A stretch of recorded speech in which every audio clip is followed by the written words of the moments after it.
What's going on, everybody? It's John B from John B Photography. Today I went out to try the frames per second on my camera.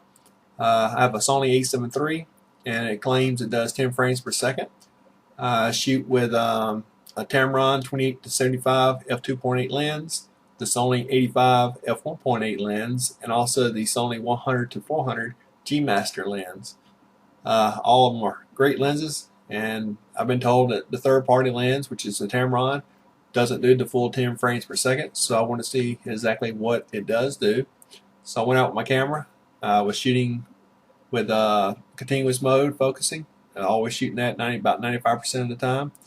My focus area was set on wide. I use a Sony UHS-II memory card. I actually use two of them, but it only writes to the UHS-II to one of the slots on the camera. And so I want to see exactly what I can get out of these pictures frames per second wise. I also had my camera set up on the ISO 100, and I started out at 250 of a second shutter speed and went all the way up to 8,000 just to see if there was any difference in it. And actually didn't find any difference in testing in shutter speed from 250 and up as far as frames per second. I did the only thing I came in with was buffering. You know, if you take so many pictures, the camera can only read and write so fast. So a lot of these you'll see I got 10 frames per second, and some of them I didn't because you had to buffer and read.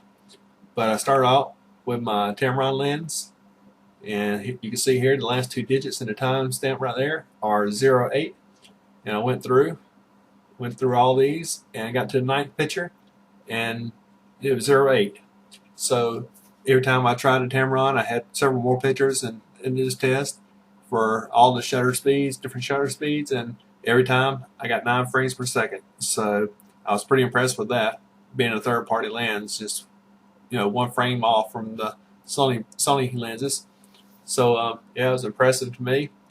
Then throw on my Sony 85mm f1.8, and as you can see here, went to it. The last two digits are 12 in the timestamp. And I went down, let's see, all the way down here, 10 frames per second, 12 last two digits of the timestamp. So really impressive, but should be because Sony lens on a Sony camera.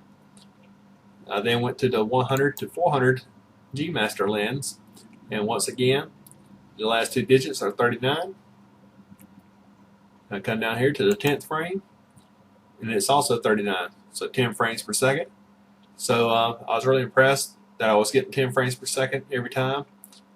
Just the buffering. I shoot raw and write and raw to 2 memory cards, so it was buffering quite a bit once I got up to around 20 frames per 20 frames, and it started buffering, so it slowed down a little bit, but it kept on going. But what I was really impressed with was the Tamron. I've been thinking about purchasing the Tamron 70-180 for some sport shooting and my portrait work. So with it only being one off from a Sony lens, and the Sony is pretty much twice the cost of the Tamron, considering the Tamron lens right now.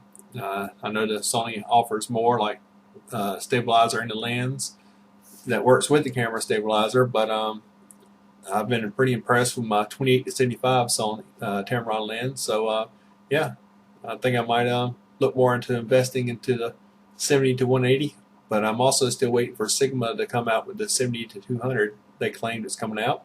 So we'll see how it goes. But just wanted to do this quick video to show you all that the Tamron is pretty impressive for a third-party lens, and you're actually getting 10 frames per second with a Sony.